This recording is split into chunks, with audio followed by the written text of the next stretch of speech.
and though that summer felt as broad as the sky, time was running away like leaves in the river.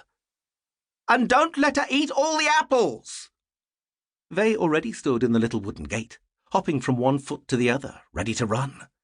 She wore beige shorts that hung a little lower than the knees, hand-me-downs from Yue, handed down a little too soon, and her favourite T-shirt, faded green with pale blue zigzags around the sleeves.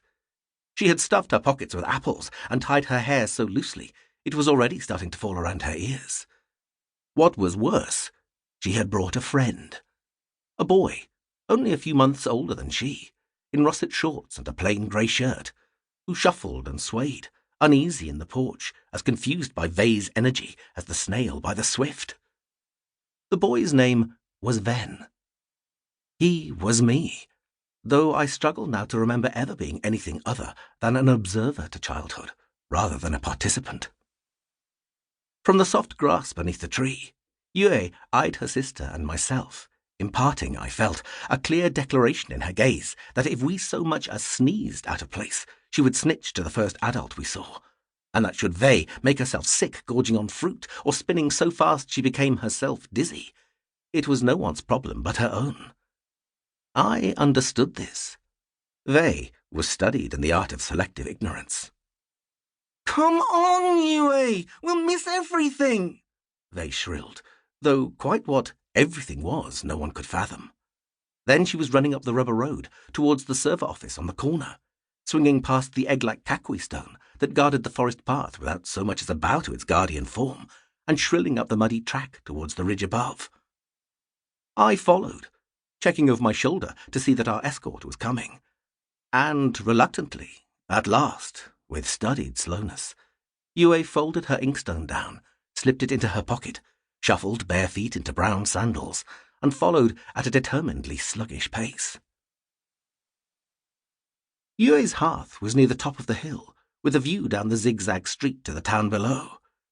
The cables that ran to the server office came straight in across the valley, draped like a giant's clothesline above the river, too high for vines to tangle, but the perfect height for flocks of fat wood-pigeons and white-headed crows to congregate at dawn and dusk.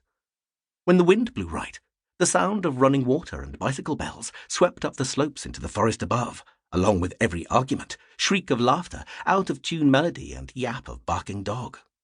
On second and fifth days, the electric truck came with supplies for the general store. On first, fourth, and sixth, the postman came with packages and data sticks loaded with the latest books, newspapers, articles, magazines, animations, and games, deposited at the server office to the delight of every bored child in winter. In the bathhouse at the upstream end of town, people gossiped about the price of resin, the quality of the newest strains of mycelium, the latest soap opera downloaded to Inkstone, and what the neighbours said. Always what the neighbours said. Tinnix was too small a town for any drama except our own. Our temple straddled the river, raised up above a little waterfall of hollowed pools and smoothly etched rocks. Away from the spinning of the wind farms and the tick, tick, tick of the town's compression batteries, the priests offered up incense to the kakui of wind and water, the living heart of the mountain and the blessed voices of the trees. They also frequently bored the children by talking about truth, love, harmony, and awe, and occasionally delighted them by talking about fire, tornado, famine, and fury, all the good stuff we actually wanted to hear. The kakui had blessed us, the medj of the temple intoned.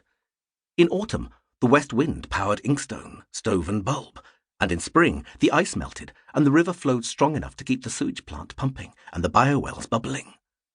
Life was a circle in which all things served each other. The people of Tinnix took this to heart, and the path through the forest to the wind farm was guarded by stone lanterns lit by bowing devotees, with muttered thanks to the kakui of leaf and soil for sheltering us within their bounds. Up this same pebble-pocked track Vey now bounded, followed by myself, and behind Yue. Vey had no time for ritual ablations before sacred stone or carved sign, for there was a destination she had to reach immediately, urgently, just in case the whole universe were to shift and dissolve in this instant, taking it away from her. "Come on!" she hollered at her trailing entourage. "Come on!" At the top of the carefully cut steps through the trees, the path forked, right to the batteries, gently cranking up to capacity as the wind and sun